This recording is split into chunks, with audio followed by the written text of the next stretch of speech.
روز مادری بزرگوار میشدن برای مادر چی میکردید؟ اگر پدر میشدن و برای پدر چی میکردید؟ شاید از آن نفرهایی که پرسیده شدن میگفتند که برایشون وقت خیلی زیاد جدا میکردم. برایشون شاید برای مادرم یک گردنبند خیلی گرانبها میخریدم یا خانه و در الهیده. نه، من بارها پیش خود نیز این سوال رو گذاشتم که اگر مادرم بر حیات می بود، اگر پدرم زنده می بود، من چیکار می توانستم برایشان بکنم. شاید قسمت از نفرهایی که در کوچه در خیابان از ایشان پرسش گذارانان میگویند من نیمی دولت و داراییم را پیش پایشان میریختم. نه، من این کارو نمیکردم. من کمی برایشان وقت جدا میکردم و هر روز یک سخن را تکرار میکردم. من شما را دوست دارم، شما برای من عزیز هستید، تو بهترین پدر دنیا هستی، من شکر میکنم که تو را دارم. بچه، تو چقدر زیبا هستی، خوراک پختای تو خیلی بالازد است. همین فکر میکنم برای پدر و مادر کفایت است، چون پدر و مادر هیچگاه از فرزند خیش جز همین یک واژه، جز یک عباره دوست دارم، چیز دیگری امیدوار نیستم. در همه حالت، با آنکه فرزند گوشش ناشنواست، چشمش نابیناست، راه رفتن نمیتواند، معیوب است و از بحر فرزند گذشته نمیتواند و همیشه جایگاه فرزند در دلشان است، بالای چشمانشان است. در برابر این طوری که بالاتر ارائه شد، باز هستند فرزندهایی که ناسپاسی میکنند و باز هستند پدر و مادرهایی که شکر از داشتن یک فرزند خوب را ندارند. پدرداری بزرگترین نعمت است و مادرداری هم چنین. چون من از خردسالی مادر ندیدم، نه رنگ و بوی، نه قد و قامت، نه حسن جمال، نه مهر و محبتی از مادر ندیدم. خیلی خردسال بودم، مادرم از دنیا گذشته است. و در حضور من اگر کسی مادر جان یا آیا جان یا آچا جان گوید، تصور میکنم، خیلی احساس میکنم قلبم از قفس سینم بیرون میآید. به قدر این مادرها برسین که خدای مجازی شما در خاندان است. واقعا اگر حاضر پدر یا مادر میشد، ای کاش میشدن یک عمر سرسپرده و جان فدا باقی میماندن. فقط از شما دعوت میکنم که مادراتون دوست دارید، مادراتون بوسه کنید، مادراتون بالای دست بردارید، مادراتون احترام کنید. مادرانند که راه شما را روشن میکنند. فقط این مادر است که محبتش به 10-12 فرزند تقسیم میکند. فقط این مادر است که همه فرزندان را یک گونه دوست می‌دارد.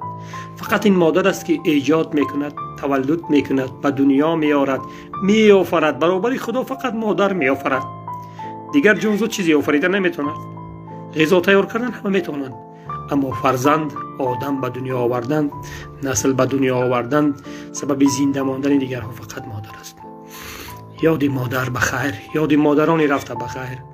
مادران زنده را نگاه دارید، مادراتون دوست دارید، مادران بالای دیده بردارید. امروز برخی از فرزندانی هستند که زن و فرزند خیش رو از پدر و مادر بالا میدونند. یعنی که مثلا چیزی که همسرش گفت باید که همون شود، گپی پدر و مادرش نه. اینها رو چی پیامده مثلا از نگاه معنوی انتظار است؟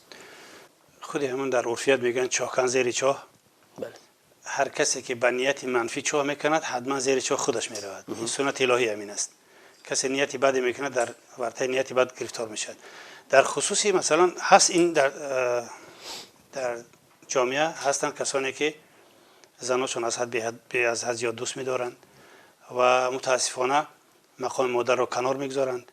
باید بدانند که در تعلیمات مذهب آمده است که پدر و مادر مقدس است. این مقدسات هیچ وقت عوض شونده نیستند، خرید و فروخته نمیشوند. و در تعلیمات مذهبی آمده است، رسول اکرم صلی الله علیه و آله میگوید که هر مردی که ذره زنش رو از مادرش بالا بداند، لعنت خدا بر او باد. اگرچه زنش رو زیاد هم دوست دارد، فرق نمیکند. یعنی که باید که دوستداری زن از پدر و مادر زیاد نباشد. هستن کسانی که زناشون رو دوست می‌دارن، اما هیچ چیزی و هیچ کسی، حتی شیرین ترین و لذیذ ترین چیز دنیا نمیتواند مانعه بین پدر و فرزند شوند یا مادر و فرزند شوند. و حتی در دوام حدیث رسول اکرم صلی الله علیه و آله میگه که مثلا پروردگار فرض و نفل کسی را قبول نمیکند که ذره زنش را از مادرش بالا بداند. چون که رسول اکرم صلی الله علیه و آله میگه که جنت با تمام زیبایی و گوارایی‌اش زیر پای مادر است. مادر مقدس است که جنت زیر پای است. با کدام معنا است که مادر تا راضی نباشد فرزند وارد جنت نمیشود. پس هیچ امکان ندارد، حتی در ممکن نیست که فرزند به کدام صورتی که نباشد، اگر هدیه‌ای که برای زنش میخرد، هدیه‌ای که برای مادرش میخرد، حتما باید قیمتش بالاتر باشد. یا سلامی که به زنش میدهد، سلامی که به مادرش میدهد، حتما این لفظ سلام نسبت به زنش باید بالاتر باشد. در همین زمینه اگر فرزند با ذره عملی ناخوب، مناسبت نادرست، اخلاق ادب منفی یا هدیه ذره زنش از مادرش بالا بداند، این ناکام دنیا و آخرت است. نه در دنیا بردبار می شود، نه در آخرت آسایش و جنت را نصیب می شود. پس امروز جوانان باید بدانند که با کدام عیب اراده که نباشد، پدر مقدس است و مقام الهی دارد در خاندان، و با کدام عیب اراده که نباشد، مادر مقدس است و ورود جنت، وارد شدن انسان به جنت با روزی پدر و مادر وابستگی دارد. باید پدر و مادر در حق همیشه راضی باشند. در سن سالی پیرانسالی یگان پدر و مادر خانه سراشیانه نمیخواهد، ماشینی قیمت نمیخواهد، سر و لباسی قیمت نمیخواهد، تنها مهر و محبت و یک کاسه خوراکی گرم، یک معامله خوبی فرزندان برای این موسفیدان ما امروز نمیرسد. طی 7 سال میشود که من راهبری این مرکز را دارم و طی این 7 سال خیلی زیاد موسفیدانی بودند که به ما مراجعت کردند و ما کوشش کردیم که اویله های آنها را یابیم، فرزندان آنها را یابیم، به آنها مراجعت کنیم و یافتیم. قسمی زیادی آنها رو، فرزندانشون رو یافتیم، با آنها مراجعت کردیم و خیلی قسمی کم با اویله برگردانده شد. چون که فرزندان البته همه این رو با زیست و زندگی برابر میکنن که این زمان شرایط زیست و زندگی آنها خوب نیست، شرایط اقتصادی آنها خوب نیست و آنها پدر و مادر را نگاهبین کرده نمیتوانند. که باز من میگم که در سن سالی کلان سالی با آنها چیزی زیادی لازم نیست. متاسفانه فرزندانی بودند که برگشتن پدر و مادر خود را با اویله خود نمیخواستند.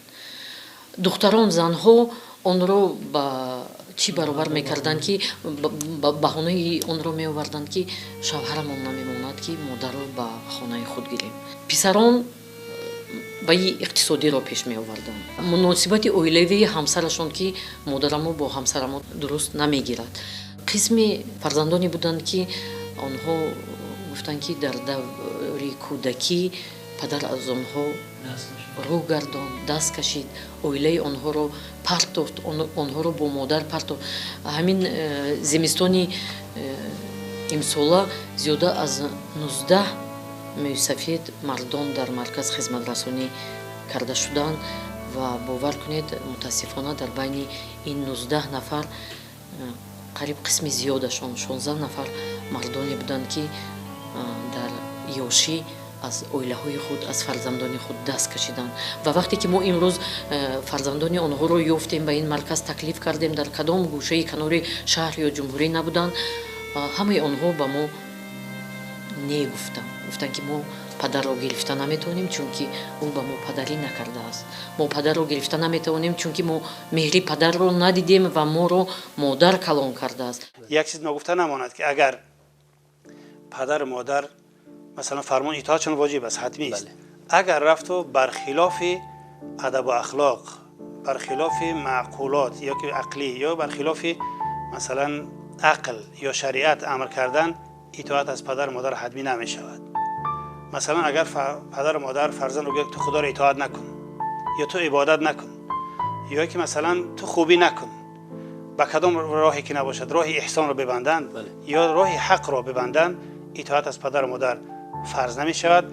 فرزند باید حق ادا کند. مثلا میگه یتیم را سرپرستی نکن یا یتیم را به خاندان نیار مثلا. به همین مانند اگر کدام کاری نیکی را پدر و مادر مانع شوند، فرزند با مناسبت خوب، معاشرت خوب میتوند پدر را رد کند، نه نمیگوید و این کار نمیکند، خشمگین و غضبین نمیشود، اما راه حق را دوام میدهد. و هر کسی پدر و مادرش در قید حیات است باید همین تصور را داشته باشد که دو کلید جنت از در درون دارد. یعنی بهشتی در روی زمین است.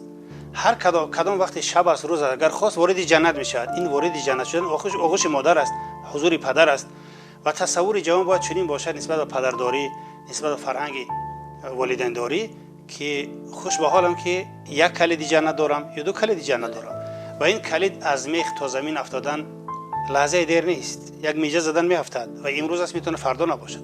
این ساعت است میتونه ساعت دیگر نباشد. پس فرزند چی را از دست میدهد؟ کلید جنت را.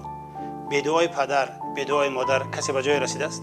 اگر کسی به کدام مقام و منزلت عالی رسیده است، خواه از نگاه مادی خواه از نگاه معنوی، حتما دعای پدرش پشتش هست و هر کسی به زمین میخورد و مثلا رویش در خاک میزند حتما به دعای بدی پدر و مادر است. پس جوان امروز باید آگاه باشد که عادی ترین عمل میتواند باعث رنجش پدر و مادر شود. احتیاط کند و اگر همین رنجش ادامه یافت غضب میشود، غضب که شد هم در دنیا ناکام میشوند هم در آخرت. تشکر استاد برای صحبت و باوری داریم که از این صحبت چند لحظه با ما بینندگان ارجمند برای خود چیزی برداشت کرده و آن کینه و قدرتی که در دل نسبت پدر و مادر داشتند باوری داریم که رفته از پدر و مادر خیش پوزش میطلبند.